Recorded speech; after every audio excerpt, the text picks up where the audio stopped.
ನಮಸ್ಕಾರ ಸ್ನೇಹಿತರೆ government schemes ಸರ್ಕಾರದ ಯೋಜನೆಗಳು ನಾವೇನು ವಿಡಿಯೋ ಸರಣಿ ಸ್ಟಾರ್ಟ್ ಮಾಡಿದೀವಿ 1 ಇಯರ್ ಕರೆಂಟ್ ಅಫೇರ್ಸ್ ಲಾಸ್ಟ್ ಜನವರಿ 2023 ರಿಂದ 24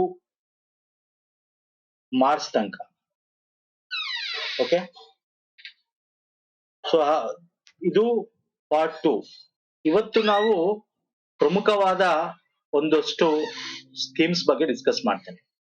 ಪಾರ್ಟ್ 1 ನೋಡಿಲ್ವಾ? ದಯವಿಟ್ಟು ನೋಡಿ.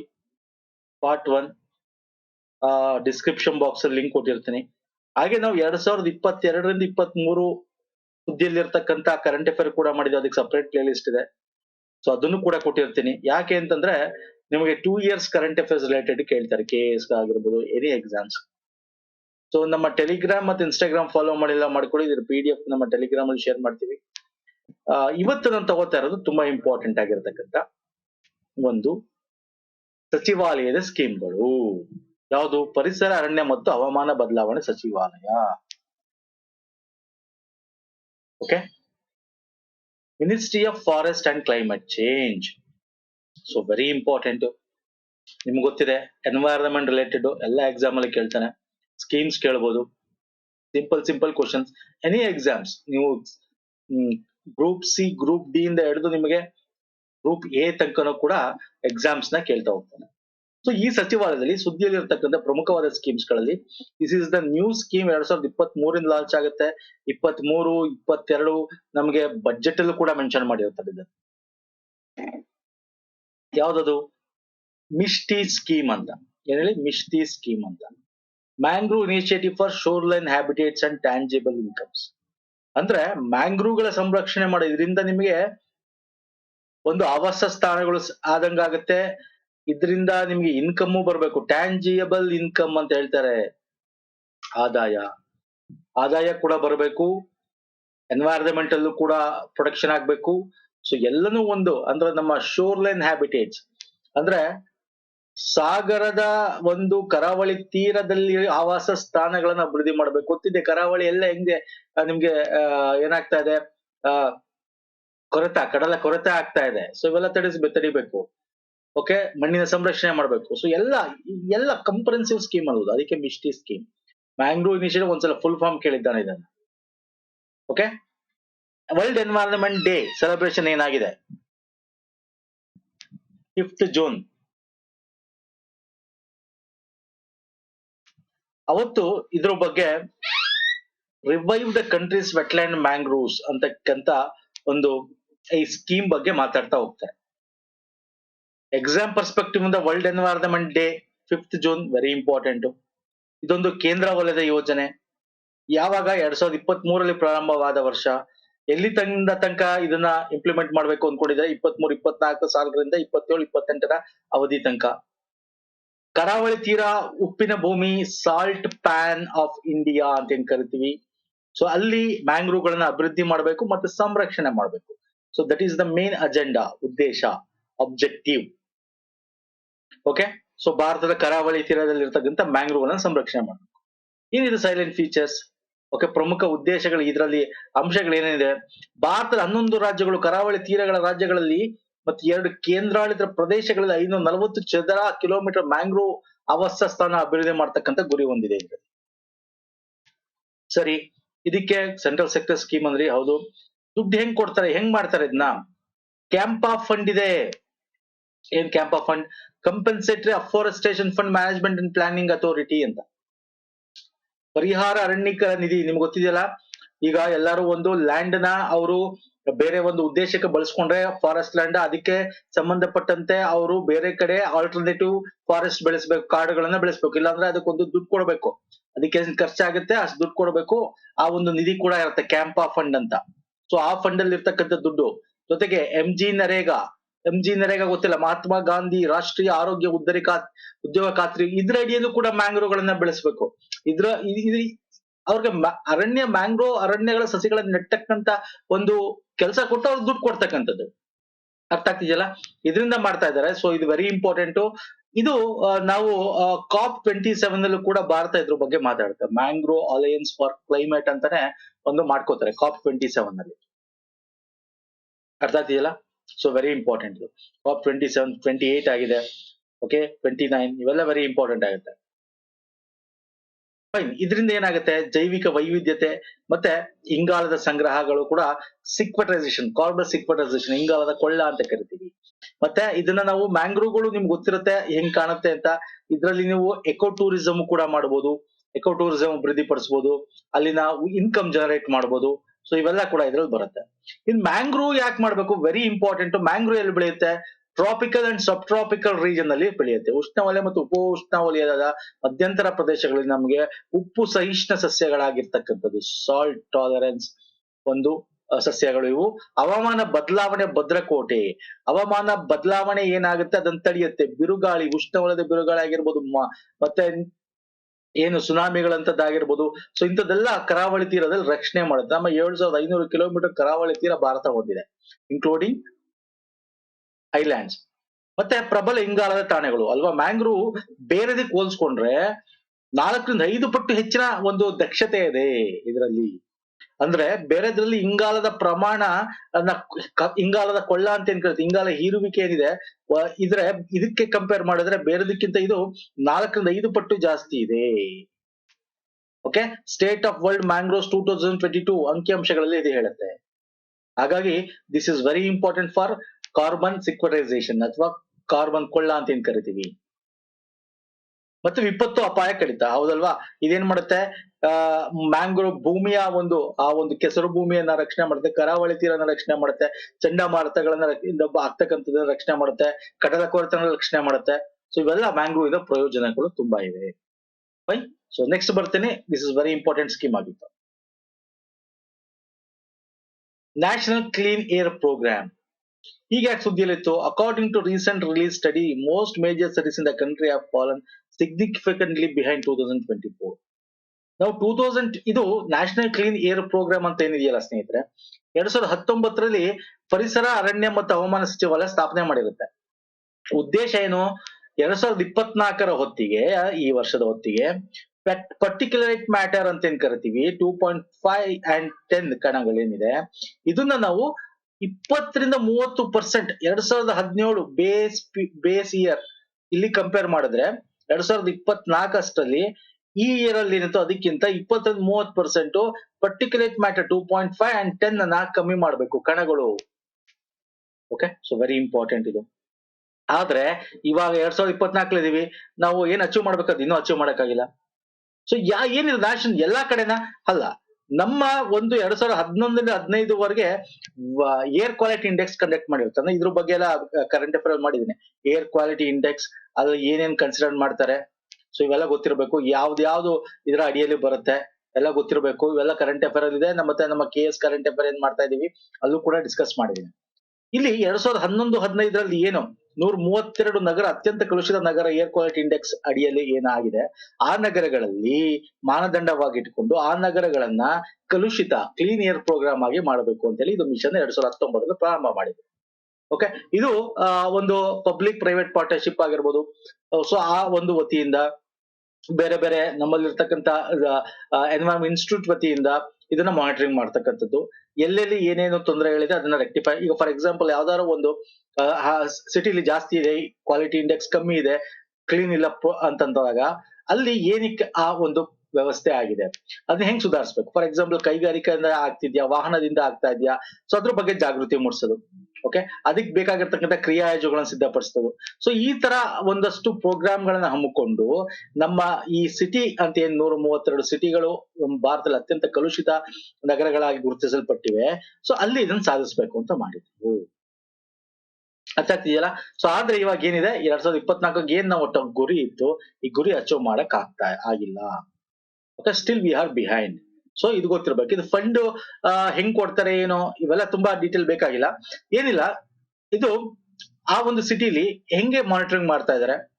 ಓಕೆ, PM 2.5 ಅಳಿಯೋದ್ ಸ್ವಲ್ಪ ಕಷ್ಟ ಆಗುತ್ತೆ. ಹಾಗೆ PM 10 ಸಾಂದ್ರತೆ ಡೆನ್ಸಿಟಿ ಅಳಿತಾರೆ ಆ ಸಿಟಿಲಿ ಪ್ರತಿ ವರ್ಷ. ಅಲ್ಲಿ ಯಾವ್ದ್ರಲ್ಲಿ ಕಡಿತ ಆಗಿದೆ, ಓಕೆ, ವಾರ್ಷಿಕದಲ್ಲಿ ಸರಾಸರಿ 15% ಕಡಿತ ಆಗಿರ್ಬೇಕು, ಅಥವಾ ಬೇರೆ ನಾರ್ಮಲ್ ಡೇಸ್ ಉತ್ತಮ ಗಾಳಿ ದಿನಗಳಿಗೆ ಕನಿಷ್ಠ 200ಕ್ಕಿಂತ ಹೆಚ್ಚು ಅಗತ್ಯವಿರ್ತಕ್ಕಂತ ಒಂದಷ್ಟು ಇದು ಸಿಕ್ಕಿರ್ಬೇಕು ಅಲ್ಲಿ ಏನೋ ರಿಪೋರ್ಟು. ಸೊ ಅಂತದಕ್ಕೆ ದುಡ್ಡುಗಳನ್ನು ಕೂಡ ಸರ್ಕಾರದ ವತಿಯಿಂದ ಕೊಡಲಾಗಿದೆ, ಧನ ಸಹಾಯ ಕೊಡಲಾಗುತ್ತೆ. ಸೊ ಇದೆಲ್ಲ ಹೆಚ್ಚು ಬೇಕಾಗಿಲ್ಲ. So what is national clean air programme ಅನ್ನೋದು ಗೊತ್ತಿರಲಿ. ಸಿಂಪಲ್ ಕ್ವಶನ್ಸ್ ಕೇಳ್ತಾನೆ. ಏನ್ ಇದ್ರಲ್ಲಿ ಮಾಡ್ಬೇಕು ಅನ್ಕೊಂಡಿದ್ರು, ಟಾರ್ಗೆಟ್ ಏನಿತ್ತು, ಯಾವಾಗ ಪ್ರಾರಂಭ, ಯಾವ ಸಚಿವಾಲಯ, ಸೊ ಇದು ಗೊತ್ತಿರಲಿ. ಓಕೆ, ಸೊ ನೆಕ್ಸ್ಟ್ ಬರ್ತೀನಿ ನಾನು. Tree outside forest in India initiative, ಭಾರತದ ಉಪಕ್ರಮದಲ್ಲಿ ಅರಣ್ಯಗಳ ಹೊರಗೆ ಮರಗಳು. ಏನಿದು? Ministry of environment and forest climate change, ನಾವೇನ ಈಗ ಅದೇ ಸಚಿವಾಲಯ ಬಗ್ಗೆ ಓದ್ತಾ ಇದೀವಿ. ಇದು ಜೊತೆಗೆ ಗೌರ್ಮೆಂಟ್ ಆಫ್ ಇಂಡಿಯಾದ ಏನಿದೆ, ಮತ್ತೆ US ಏಜೆನ್ಸಿ ಇಂಟರ್ನ್ಯಾಷನಲ್ ಡೆವಲಪ್ಮೆಂಟ್ ಏನಿದೆ, tree outside India forest initiative ಅಂತ ಹೇಳಿ ಒಂದು ಇದನ್ನ ಲಾಂಚ್ ಮಾಡಿ ಲಾಸ್ಟ್ ಇಯರ್. ಓಕೆ, ಈ ಇನಿಷಿಯೇಟಿವ್ ನ ಪ್ರಮುಖ ಉದ್ದೇಶ ಏನು ಅಂದ್ರೆ, ಅರಣ್ಯ ಬಿಟ್ಟು ಅರಣ್ಯದ ಹೊರಗಡೆ ಮರಗಳನ್ನು ಬೆಳೆಸಬೇಕು. ಇದರಿಂದ ನಾವು ಎನ್ವೈರನ್ಮೆಂಟಲ್ ಪ್ರೊಟೆಕ್ಷನ್ ಮಾಡ್ದಂಗಾಗತ್ತೆ, ಹವಾಮಾನ ಇಂಗಾಲದ ಒಂದು ಕಮ್ಮಿ ಮಾಡ್ದಂಗಾಗತ್ತೆ, ಹವಾಮಾನದ ಸ್ಥಿತಿಸ್ಥಾಪಕ ಸಸ್ಟೈನಬಿಲಿಟಿ, ಕೃಷಿಯ ಹವಾಮಾನ ಸ್ಥಿತಿಸ್ಥಾಪಕವನ್ನ ಬಲಪಡಿಸಿದಂಗಾಗತ್ತೆ. ಓಕೆ, ಸೊ ಹಾಗಾಗಿ ಇದನ್ನ ತರಬೇಕು ಅಂತ ಒಂದು ಗುರಿ ಇಟ್ಕೊಂಡು ಮಾಡಿರತಕ್ಕಂತ ಒಂದು ಪ್ರೋಗ್ರಾಮ್.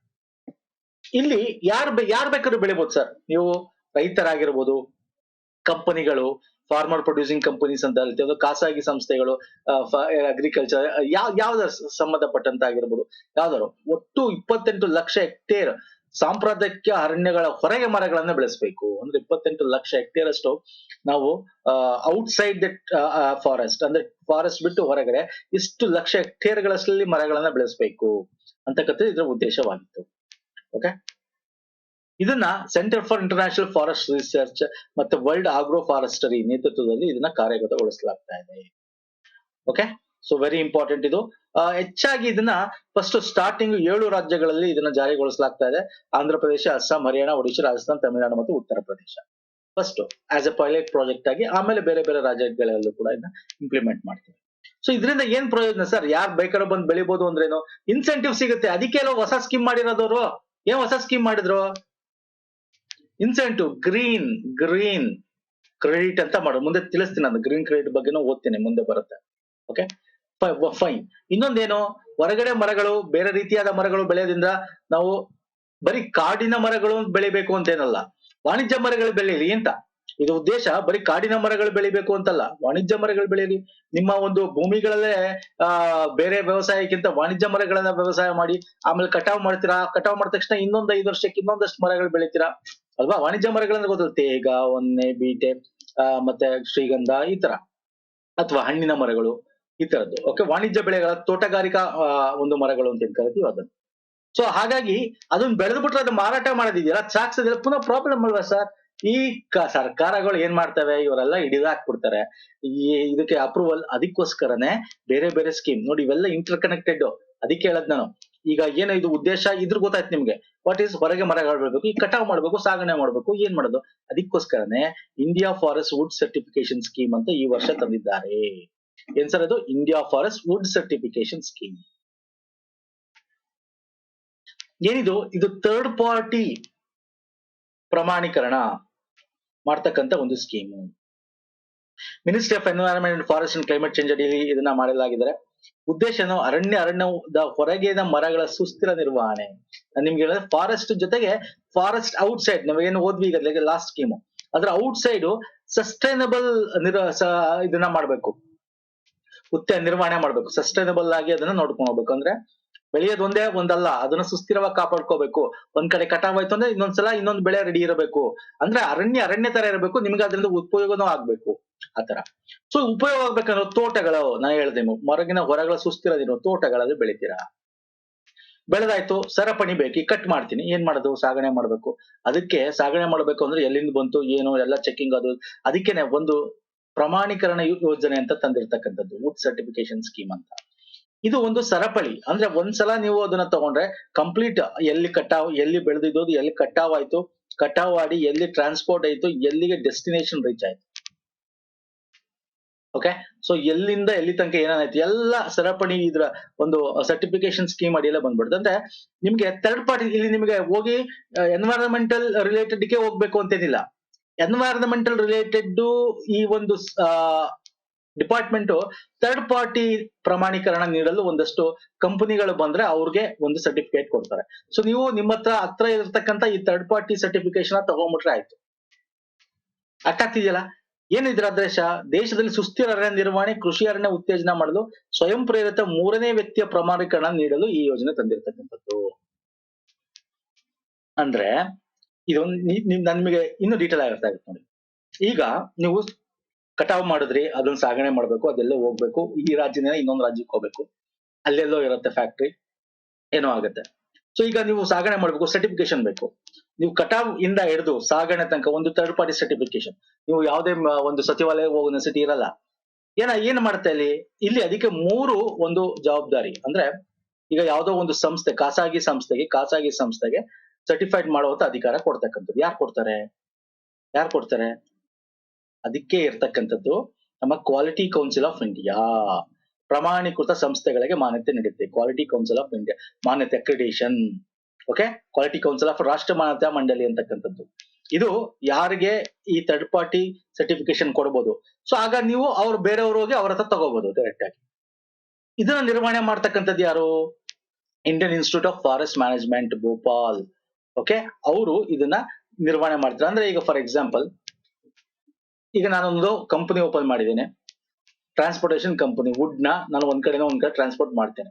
ಎಲ್ಲಾ ರೀತಿಯಾದ ಮರಮಟ್ಟುಗಳನ್ನ ಕಟಾವು ಮಾಡಿಸ್ತೀನಿ, ಬೇಕಾದ್ರೆ ಅದನ್ನ ಲೋಡು ಮಾಡಿಸ್ತೀನಿ, ಟ್ರಾನ್ಸ್ಪೋರ್ಟ್ ಮಾಡಿ ಅನ್ಲೋಡು ಮಾಡಿಸ್ತೀನಿ. ಈಗ ನಂದೊಂದು ಕಂಪನಿ. ಈಗ ನಾನು ನಿಮಗೆ ಸರ್ಟಿಫಿಕೇಟ್ ಕೊಡಬಹುದು. ಏನ್ ಕೊಡಬಹುದು? ನನಗೆ ಸರ್ಟಿಫೈಡ್ ಕೊಡೋ ಅಧಿಕಾರ ಯಾರು ಕೊಟ್ರು? ಈ ಒಂದು ಕ್ವಾಲಿಟಿ ಕೌನ್ಸಿಲ್ ಆಫ್ ಇಂಡಿಯಾ ಕೊಡುತ್ತೆ. ಅದನ್ನ ಏನೇನ್ ಕೊಡಬೇಕು, ಏನು ಅದರ ಯೋಜನೆ ಏನು, ಏನೇನ್ ಇರಬೇಕು ಅದರಲ್ಲಿ, ಅದರ ಸ್ಟ್ಯಾಂಡರ್ಡ್ಸ್ ಏನು, ಸೊ ಅದನ್ನೆಲ್ಲ Indian institute of forest management Bhopal ಅಲ್ಲಿ ಇರ್ತಕ್ಕಂಥ ನೋಡ್ಕೊಳ್ಳುತ್ತೆ.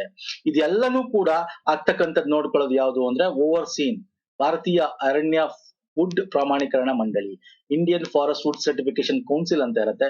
ಇದು ಕಂಪ್ಲೀಟ್ ಏನಾಗುತ್ತೆ, ಮ್ಯಾನೇಜ್ಮೆಂಟ್ ಮಾಡುತ್ತೆ. ಯಾರ ಜೊತೆ? ನನ್ ಜೊತೆ. ಈಗ ನೀವ್ ಯಾರು ಬೆಳೆ ಬೆಳೆದಿದ್ದೀರಾ, ಕಟಾವ್ ಮಾಡ್ಬೋದು, ನನ್ನ ಹತ್ರ ಬರ್ಬೋದು, ನನ್ನ ಹತ್ರ ಒಂದು ಥರ್ಡ್ ಪಾರ್ಟಿ ಸರ್ಟಿಫಿಕೇಟ್ ನಾನು ಕೊಡ್ತೀನಿ, ತಗೊಳ್ಬೋದು. ನೀವು ಎಲ್ಲಾರು ಹೋಗ್ತಾ ಅದನ್ನ ತೋರಿಸ್ಬಿಟ್ಟು ಎಲ್ಲ ಒಂದು ಇದ್ರಲ್ಲೂ ಕೂಡ ನೀವು ತಗೊಂಡು ಹೋಗ್ತಾ ಇರ್ಬೋದು, ಏನು ಪ್ರಾಬ್ಲಮ್ ಇರಲ್ಲ. ನೋಡ್ರ ಏನ್ ಮಾಡಿದ್ರು ಇದರಿಂದ? ಟೈಮ್ ಇದಾಯ್ತು, ಗಂಟೆ ಕಾಯಕ್ ತಪ್ತು, ಟೈಮ್ ಉಳಿತು, ದುಡ್ಡು ಇದು ತಪ್ತು, ಟ್ರಾನ್ಸ್ಪರೆನ್ಸಿ ಬಂತು. ಹಂಗಾಗಿ ನೀವು ಈ ಕೆಲಸ ಮಾಡ್ಬೋದಲ್ಲ. ಭಾರತ ಉಕ್ರಮದ ಅರಣ್ಯಗಳ ಹೊರಗೆ ಮರಗಳು ಬೆಳಿಬಹುದು. ಬೆಳೆದ್ಮೇಲೆ ಅದಕ್ಕೆ ಕಟಾವ್ ಮಾಡಿ ಸಾಗಣೆ ಮಾಡಕ್ಕೋಸ್ಕರನೇ ಇದೆ Indian forest and wood certification scheme 2023 ಬಂದಿರ್ತಕ್ಕಂಥ. ಅರ್ಥ ಆಗಿದೆ ಅನ್ಕೋತೀನಿ, ಡೀಟೇಲ್ ಆಗಿ ಹೇಳಿದ್ದೀನಿ. ಇದರಲ್ಲಿ 3 ರೀತಿ ಸರ್ಟಿಫಿಕೇಟ್ ಬರುತ್ತೆ. ಫಾರೆಸ್ಟ್ ಮ್ಯಾನೇಜ್ಮೆಂಟ್ ಮಾಡಕ್ ಒಂದು ಸರ್ಟಿಫಿಕೇಟ್. ಈಗ ನಾನು ಬೆಳಿಬೇಕು, ಈಗ ಒಳ್ಳೆ ಕಾಡಿಗೆ ಬೆಳಿಬೇಕು, ದೊಡ್ಡದಾಗಿ ಬೆಳೆದು ಶ್ರೀಗಂಧ ಬೆಳಿಬೇಕು, ಏನ್ ಮಾಡ್ಬೇಕು? ಹೋಗ್ಬೇಕಾ ಅವ್ರ ಹತ್ರನೇ? ಇದು ಡಿಪಾರ್ಟ್ಮೆಂಟ್ಗೆ ಇಲ್ಲ. ಫಾರೆಸ್ಟ್ ಮ್ಯಾನೇಜ್ಮೆಂಟ್ ಸರ್ಟಿಫಿಕೇಟ್ ಅಂತ ಇದಕ್ಕೆ. Tree out side forest management certificate ಇದೆ. ಚೈನ್ ಕಸ್ಟಡಿ ಸರ್ಟಿಫಿಕೇಟ್ ಅಂದ್ರೆ ಇವು ಕಟಾವ್ ಮಾಡಿ ಒಂದ್ ಕಡೆ ಸಾಗಣೆ ಮಾಡ್ಬೇಕಲ್ಲ, ಸೊ ಅದು. ಈ ರೀತಿ 3 ರೀತಿ ಸರ್ಟಿಫಿಕೇಟ್ ಗಳನ್ನ ಕೊಡ್ತಾರೆ. ಸರಿ, ಇವೆಲ್ಲ ನಾನು ಮಾಡ್ತೀನಿ. ಅಕಸ್ಮಾತ್ ನಾನು ಇದನ್ ಮಾಡ್ಲಿಲ್ಲ, ಬರೀ ಕಾಡೇ ಬೆಳೆಸ್ತೀನಿ, ಬೇರೆ ಕಡೆ ಕಾಡ್ ಬೆಳೆಸ್ತೀನಿ, ಹಾಗೇನ್ ಮಾಡೋದು? ಇದಕ್ಕೆಲ್ಲ ನಿಮ್ಗೆ ದುಡ್ಡು ಕೊಡ್ತಾರೆ. ಅದಕ್ಕೆ ಇರೋದು ಗ್ರೀನ್ ಕ್ರೆಡಿಟ್ ಪ್ರೋಗ್ರಾಮ್. ಈಗ 10 ಸ್ಟೇಟ್ಗಳಲ್ಲಿ ಇದನ್ನ ಮಾಡಬೇಕು ಅಂತ ಹೇಳಿ ಏನ್ ಮಾಡಿದ್ರೆ, minister of environment and climate change degraded forest. Degraded ಅಂದ್ರೆ ಎಲ್ಲಿ ಬೆಳೆಯಲಾಗಲ ಜಂಬು ಭೂಮಿಗಳಿರ್ತವೆ ಅಲ್ಲಿ, ಅಂತ ಕಡೆ ಒಬ್ಬ ಇಂಡಿವಿಜುವಲ್ ಆದ್ರೂ ಸರಿ, ಗ್ರೂಪ್ಸ್ ಒಂದಷ್ಟು ಜನ ಮಾಡ್ಕೊಂಡಿರೋ ಸರಿ, ಪಬ್ಲಿಕ್ ಪ್ರೈವೇಟ್ ಸೆಕ್ಟರ್ ಆದ್ರೂ ಸರಿ ಬಂದು ಬೆಳೆಯಬಹುದು. ಅವ್ರಿಗೆ ಕ್ರೆಡಿಟ್ ಕೊಡ್ತಾರೆ, ಗ್ರೀನ್ ಕ್ರೆಡಿಟ್ ಅಂತ. ದುಡ್ಡು ಹೆಂಗೆ ಇದು ಬೆಳಿತಾರೆ ಹೇಳ್ತೀನಿ ಮುಂದೆ ಹೆಂಗೆ ಅಂತ. ಈಗ ಇದನ್ನ ಇಟ್ಕೊಂಡು ಏನ್ ಮಾಡ್ತೀರಾ? ಇದನ್ನ ಇಟ್ಕೊಂಡು ನೀವು ಮಾರಾಟ ಮಾಡಬಹುದು ಗ್ರೀನ್ ಕ್ರೆಡಿಟ್ ನ. ಇದರಿಂದ ದುಡ್ಡು ಕೂಡ ನಿಮಗೆ ಸಿಗುತ್ತೆ. Okay, so green credit programme Bharat ಸರ್ಕಾರದ ಒಂದು ಸ್ವಯಂ ಪ್ರೇರಿತ ಕಾರ್ಯಕ್ರಮ. ಯಾರೇ ಬಂದು ಇದನ್ನ ನೀವು ಬೆಳಿಬಹುದು. ಔಟ್ ಸೈಡ್ ದ ಫಾರೆಸ್ಟ್ ನೀವು ಬರಬಹುದು. ಇದು ನಮ್ಮ ಲೈಫ್ ಮೂವ್ಮೆಂಟ್ ಅಡಿಯಲ್ಲಿ ಬರುತ್ತೆ. Life style for environment. What is life movement ಮುಂದೆ ಹೇಳ್ತೀನಿ, ಅದನ್ನು ಕೂಡ ವಾಟ್ ಈಸ್ ದಟ್ ಅಂತ. COP26 ಅಲ್ಲಿ ಇದನ್ನ ಪ್ರಧಾನಮಂತ್ರಿಗಳು ಡಿಸ್ಕಸ್ ಮಾಡ್ತಾರೆ, ಅದು ಮುಂದೆ ಮಾತಾಡೋಣ. ಫಸ್ಟ್ ಹೆಂಗೆ ಇದು ಕೆಲಸ ಮಾಡುತ್ತೆ ಅಂತ. ಏನಿಲ್ಲ, ಇದಕ್ಕೊಂದು ICFRE ಇದೆ, Indian council of forest research education. ಇದು ಇದರ ಮೇಲುಸ್ತುವಾರಿ ನೋಡ್ಕೊಳುತ್ತೆ. ನೀವೇನಿಲ್ಲ, ಒಂದು ಆನ್ಲೈನ್ ಅಲ್ಲಿ ನೀವು outside green credit programme ಬರೀ ಮರ ಬೆಳಿಬೇಕು ಅಂತಾನೆಲ್ಲ ಇಲ್ಲಿ 8 ಕೀ ಟೈಪ್ಸ್ ಆಫ್ ಆಕ್ಟಿವಿಟೀಸ್ ನ ಗುರುತು ಮಾಡ್ತಾರೆ. ಟ್ರೀ ಒಂದು ಪ್ಲಾಂಟೇಶನ್, ಡಿಫಾರೆಸ್ಟೇಷನ್ ಆಗಿರೋ ಜಾಗದಲ್ಲಿ ಎಲ್ಲಿ ಜಂಬಿದಿದೆ ಭೂಮಿ, ಫಲವತ್ತಿಲ್ಲ ಅಥವಾ ಎಲ್ಲಿ ಬೆಳೆಗಳಿಲ್ಲ ಅಲ್ಲಿ. ವಾಟರ್ ಮ್ಯಾನೇಜ್ಮೆಂಟ್ ಮಾಡೋದು ಕೂಡ ಇದರ ಡೀಲ್ ಬರುತ್ತೆ. ನೀವು ವಾಟರ್ ಮ್ಯಾನೇಜ್ಮೆಂಟ್ ಕೂಡ ಮಾಡ್ಬೋದು. ವಾಟರ್ ಕನ್ಸರ್ವ್ ಮಾಡೋದಾಗಿರ್ಬೋದು, ಅದನ್ನ ಕಲುಷಿತ ಆಗದೆ ತಡೆಯೋದಾಗಿರ್ಬೋದು. ಮತ್ತೆ sustainable agriculture, eco friendly agriculture. Okay, ತೋಟಗಾರಿಕಾ ಎಲೆಗಳಲ್ಲಿ ಬೆಳೀತಕ್ಕಂಥದ್ದಾಗಿರ್ಬೋದು, waste management, air pollution reduction, mangrove MISHTI programme ಓದುವಲ್ಲ, ಇವೆಲ್ಲ ಕೂಡ ಗ್ರೀನ್ ಕ್ರೆಡಿಟ್ ಅಡಿಯಲ್ಲೇ ಬರುತ್ತೆ. ಇದ್ರಲ್ಲಿ ನೀವ್ ಏನ್ ಬೇಕಾದ್ರೂ ಮಾಡಿ, ಏನಿಲ್ಲ, ನೀವು ಆನ್ಲೈನ್ ಹೋಗೋದು, registration ministry of environment, forest and climate change ಗೆ, ಅಲ್ಲಿ ನೀವು ಸೆಲ್ಫ್ ವೆರಿಫಿಕೇಶನ್ ಮಾಡ್ಕೊಂಡು ಅಲ್ಲಿ ನೀವು ಏನ್ ಮಾಡ್ಬೇಕು, ಎಲ್ಲಿ ಲ್ಯಾಂಡ್ ಏನು ಜಿಯೋ ಟ್ಯಾಗ್ ಮುಖಾಂತರ ನೀವೆಲ್ಲ ಮಾಡಿದ್ರೆ ಆಯ್ತು. ಆಗ ನಿಮಗೆ ಒಂದಿಷ್ಟು ಕ್ರೆಡಿಟ್ಸ್ ಅಂತ ಕೊಡ್ತಾರೆ. ಹೆಂಗ್ ಮಾಡ್ತೀರಾ ಇದನ್ನ ನೀವು ಬೆಳೆಯಂಗಿಲ್ಲ. ನಿಮ್ಮ ರಾಜ್ಯದಲ್ಲಿ ಇರ್ತಕ್ಕಂಥ ಅರಣ್ಯ ಸಂಶೋಧನಾ ಕೇಂದ್ರ, ಅರಣ್ಯ ಸಚಿವಾಲಯದ ಮಂಡಳಿ ಏನಿರುತ್ತೆ ಅದ್ರ ಮುಖಾಂತರ ನಿಮಗ್ ಕೊಡೋ ದುಡ್ಡನ್ನ ಅವ್ರು ಕೊಟ್ಟು ಅವ್ರ ಮುಖಾಂತರ ಬೆಳೆಸ್ತಕ್ಕಂಥದ್ದು. ಬೆಳೆದಾದ್ಮೇಲೆ ಅರಣ್ಯಗಳು ನಡೆಸ್ತೀರಾ, ಸಸ್ಯಗಳು ನಡೆಸ್ತೀರಾ, ಎಲ್ಲ ನಡೆಸ್ತೀರಾ. ಅದಾದ್ಮೇಲೆ ICFRE, ನಾನು ಏನ್ ಹೇಳಿದೆ ನಿಮ್ಗೆ, ಏನು sir ICFRE, Indian council for forest and research education, ಇದು ನೋಡಲ್ ಏಜೆನ್ಸಿ. ಇದು ಬಂದು ಚೆಕ್ ಮಾಡುತ್ತೆ. 2 ವರ್ಷ ಆದ್ಮೇಲೆ ಮರ ಬೆಳೆದಿದೆಯೋ ಏನಿದೆ ಚೆಕ್ ಮಾಡುತ್ತೆ. ಸೊ ಚೆಕ್ ಆದ್ಮೇಲೆ, ಅಸೆಸ್ಮೆಂಟ್ ಮಾಡಿದ್ಮೇಲೆ ನಿಮ್ಗೆ ಕ್ರೆಡಿಟ್ಸ್ ಗಳನ್ನ ಕೊಡ್ತಾರೆ ಅವರು. ಓಕೆ, ದುಡ್ಡು ನಿಮ್ಗೆ ಕೊಡ್ತಾರೆ. ಅದು ನೀವು ನಿಮ್ಮ ರಾಜ್ಯದಲ್ಲಿ ಇರತಕ್ಕಂತ ಅರಣ್ಯ ಸಚಿವಾಲಯದ ಕಡೆಯಿಂದ ಬೆಳೆಸ್ಕೋಬಹುದು. ಅದು ನೀವು ಅವ್ರು ಕೊಟ್ಟು ಅವ್ರ ಮುಖಾಂತರ ಬೆಳೆಸಬಹುದು. ನೀವೇ ಹೋಗಿ ಬೆಳಿಬೇಕು ಅಂತ ಇಲ್ಲ, ಎಲ್ಲಾನು ಅವರೇ ನೋಡ್ಕೋತಾರೆ. ನೀವು ಇನಿಷಿಯೇಟಿವ್ ತಗೋತಾ ಇದ್ದೀರಾ ಅಷ್ಟೇ. ಸೊ ಗ್ರೀನ್ ಕ್ರೆಡಿಟ್ ನಿಮಗೆ ಏನ್ ಬರುತ್ತೆ, ಆ ಕ್ರೆಡಿಟ್ ಇಟ್ಕೊಂಡು ನೀವು ಈಗ ಕಂಪನೀಸ್ಗಳು, NGOsಗಳು ಏನು ಸೋಷಿಯಲ್ ಕಾರ್ಪೊರೇಟ್ ರೆಸ್ಪಾನ್ಸಿಬಿಲಿಟಿ ಅಡಿಯಲ್ಲಿ ದುಡ್ಡು ಕೊಡ್ತಾರಲ್ಲ, ಸೊ ಅವ್ರು ಬೇಕಾದ್ರೆ ನಿಮ್ಮ ಹತ್ರ ಇದನ್ನ ತಗೊಂಡು ಕ್ರೆಡಿಟ್ ಕಾರ್ಡ್ ನಿಮ್ಮ ಗ್ರೀನ್ ಕ್ರೆಡಿಟ್ ತಗೊಂಡು ಅವ್ರು ನಿಮಗೆ ದುಡ್ಡು ಕೊಡ್ಬೋದು. ಓಕೆ, ಕಂಪನೀಸ್ಗಳು ಈಗ ಅವರು 100 ಮಿಲಿಯನ್ ಟನ್ ಅಷ್ಟು ಹೊರಸೂಸುವಿಕೆ ಈ ವರ್ಷ ಅವ್ರಿಗೆ ಇರುತ್ತೆ ಗ್ರೀನ್ ಹೌಸ್ ಗ್ಯಾಸ್, ಬಟ್ ಅದಕ್ಕಿಂತ ಜಾಸ್ತಿ ಮಾಡ್ತಾರೆ. ಆಗ ನಿಮ್ಮ ಹತ್ರ ಕ್ರೆಡಿಟ್ ಇರುತ್ತಲ್ಲ, ಗ್ರೀನ್ ಕ್ರೆಡಿಟ್, ಅದನ್ನ ತಗೊಂಡು ಅವರು ಅದಕ್ಕೆ ಅವರು ಸಮ ಮಾಡ್ಕೋಬಹುದು. ಅಂದ್ರೆ ಇದರಿಂದ ನಿಮಗೆ ಗ್ರೀನ್ ಕ್ರೆಡಿಟ್ ಇಂದ ದುಡ್ಡು ಕೂಡ ಸಿಗುತ್ತೆ. ಸೊ ಈಗ ಅರ್ಥ ಆಯ್ತಲ್ಲ ಗ್ರೀನ್ ಕ್ರೆಡಿಟ್ ಅಂದ್ರೆ ಏನು ಅಂತ, ಗ್ರೀನ್ ಕ್ರೆಡಿಟ್ ಪ್ರೋಗ್ರಾಮ್. ಸೊ ಇದು ಕೂಡ ವೆರಿ ಇಂಪಾರ್ಟೆಂಟ್. ಫೈನ್. ಸೊ ಇದು ನೆಕ್ಸ್ಟ್ ಬರ್ತೀನಿ, ಪರಿವೇಶ್. ಇದು ಸಿಂಪಲ್ ಆಗಿರ್ತಕ್ಕಂಥದ್ದು ಪರಿವೇಶ್ ಅಂತ. ಇದನ್ನ ಸಿಂಪಲ್ ಆಗಿ ಕೇಳ್ತಾನೆ. ಪರಿವೇಶ್ ಫುಲ್ ಫಾರ್ಮ್ ಕೇಳಿದ್ದಾನೆ ಎಕ್ಸಾಮ್ ಅಲ್ಲಿ, ಲಾಸ್ಟ್ ಇಯರ್ ಅಲ್ಲಿ ಕೇಳಿದ್ದ ಕೂಡ. Proactive responsive facilitation by interactive ವೆಟ್ರೋಸ್ and environment single window hub ಅಂತ.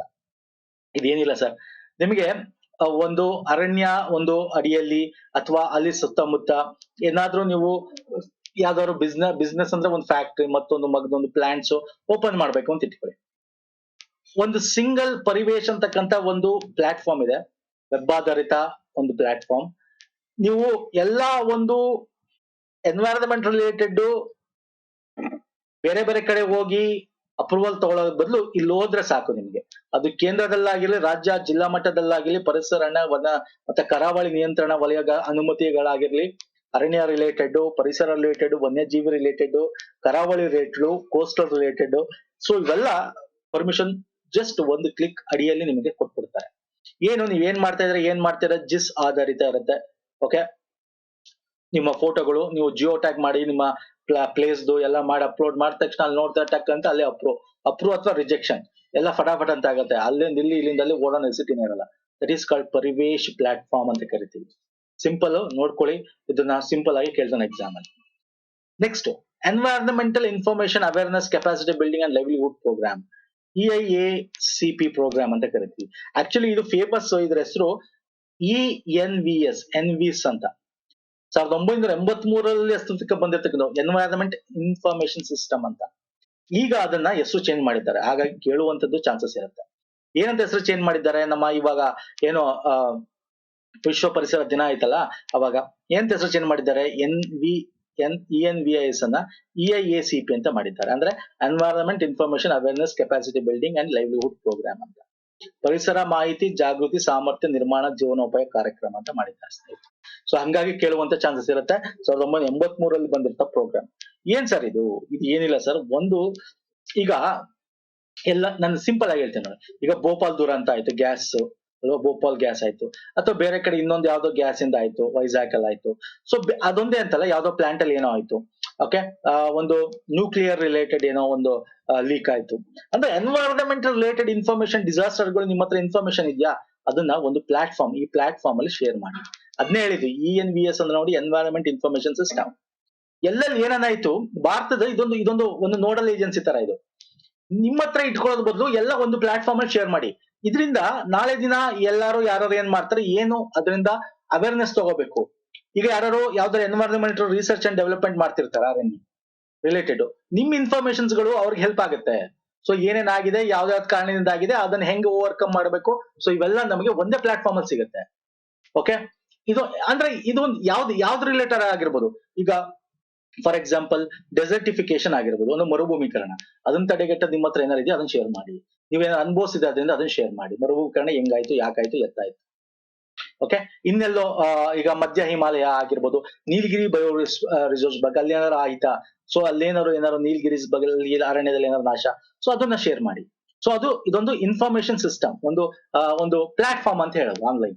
ಸೊ ಆಗ ನಿಮಗೆ ಇದೊಂದು ಪ್ಲಾಟ್ಫಾರ್ಮ್ ಅಲ್ಲಿ ಎಲ್ಲ ಸಿಗುತ್ತೆ ಇನ್ಫಾರ್ಮೇಶನ್. ಇದರಿಂದ ನೆಕ್ಸ್ಟ್ ಸರ್ಕಾರ ಆಗಿರ್ಬೋದು, ಮತ್ತೊಬ್ಬ ಆಗಿರ್ಬೋದು, ಒಂದು ಕಂಪನಿ ಆಗಿರ್ಬೋದು, ನೀತಿ ನಿರೂಪಣೆ ಏನಾರು ಮಾಡ್ಬೇಕು, ಅದ್ರ ಮಾಹಿತಿ ಎಲ್ಲ ಕೂಡ ಮಾಡ್ಬೋದು. ಇದರಿಂದ ಒನ್ ಸ್ಟಾಪ್ ಸೊಲ್ಯೂಷನ್ ಅಂತ ಕರಿತೀವಿ. ಒಂದು ಸಿಂಗಲ್ ಸ್ಟಾಪ್ ಪ್ಲಾಟ್ಫಾರ್ಮ್ ಇದು. ಅರ್ಥ ಆಗ್ತಿದೆಯಲ್ಲ? ಇದೇ ರೀತಿ ಅದಕ್ಕೋಸ್ಕರನೇ ಅವರು ಏನ್ ಮಾಡಿದ್ದಾರೆ, ಹಬ್ಸ್ ಗಳು ಮಾಡ್ಕೊಂಡಿದ್ದಾರೆ. ಇದರ ಅಡಿಯಲ್ಲಿ ರಿಸೋರ್ಸ್ ಪಾರ್ಟ್ನರ್ಸ್ ಅಂತ ಮಾಡ್ಕೊಂಡಿದ್ದಾರೆ.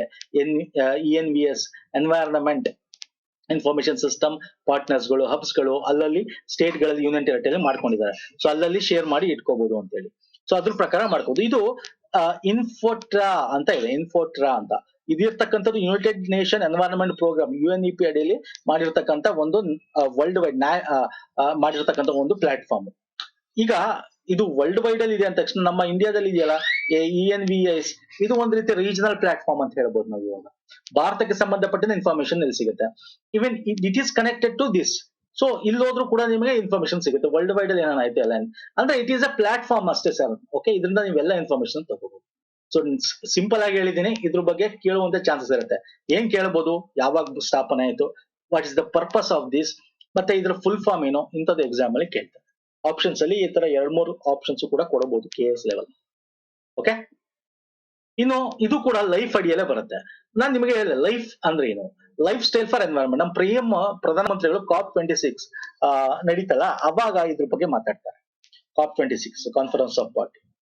ಏನಪ್ಪಾ ಅಂದ್ರೆ ನಾವು ಲೈಫ್ ಹೆಂಗಿರ್ಬೇಕು, ನಮ್ ಲೈಫ್ ಸ್ಟೈಲ್ ಅಂದ್ರೆ ಎನ್ವೈರನ್ಮೆಂಟ್ ಫ್ರೆಂಡ್ಲಿ ಆಗಿರ್ಬೇಕು. ನಾವು ಏನೇ ಮಾಡಿದ್ಲಿ ಕಾರ್ಯಗಳು ಅಥವಾ ನಾವು ಏನ್ ಉಪಯೋಗಿಸ್ತೀವಿ ಆ ಎಲ್ಲಾ ಪದಾರ್ಥಗಳು ಎನ್ವೈರನ್ಮೆಂಟ್ ಫ್ರೆಂಡ್ಲಿ ಆಗಿರ್ಬೇಕು.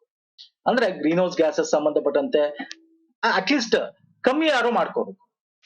ನಮ್ಮ ಪ್ರೆಸೆಂಟ್ ಇರ್ತಕ್ಕಂಥ ಸಿಚುಯೇಷನ್ ಪ್ರೊಟೆಕ್ಟ್ ಮಾಡಬೇಕು, ಎನ್ವೈರನ್ಮೆಂಟ್ ನ ಪ್ರಿಸರ್ವ್ ಮಾಡಬೇಕು. ಅದು ಇದ್ರ ಬಗ್ಗೆ ಮಾತಾಡ್ತಾ ಹೋಗುತ್ತೆ. Life style for environment, life style ಹೆಂಗಿರ್ಬೇಕು.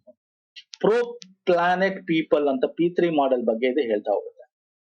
ಓಕೆ, ಕ್ಲೈಮೇಟ್ ಚೇಂಜ್ ನ ತಡಿಬೇಕು, ಇದ್ರ ಬಗ್ಗೆ ಹೇಳ್ತಕ್ಕಂಥದ್ದೇ ಈ life style for environment, life ಅಂತಕ್ಕಂಥದ್ದು, ಮಿಷನ್ ಲೈಫ್ ಅಂತಕ್ಕಂಥದ್ದು. ಇದನ್ನ ಫಸ್ಟ್ ಟೈಮು COP26 ಅಲ್ಲಿ ದೋಹಾನ ಎಲ್ಲೋ ಅನ್ಕೋತೀನಿ ನಾನು ನಡೆದಿದ್ದು, ಅವಾಗ ಇದ್ರ ಬಗ್ಗೆ ಮಾತಾಡ್ತಾರೆ.